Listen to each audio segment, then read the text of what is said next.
Hi guys! In today's videos, I'm showing you how to add emojis in TikTok.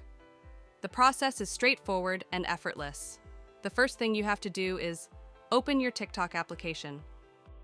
After it opens, take a look on the bottom of your mobile screen. You will see 5 different options, and from these options you have to tap on this plus sign for uploading new video. And now here you can also add emojis in picture as well as videos. So capture a picture or video, or upload these from your mobile phone by tapping on this upload icon, which is on the bottom right.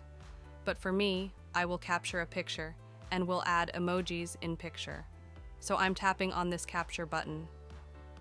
Now the picture has been captured. Here, take a look on the right side of your mobile screen, stickers.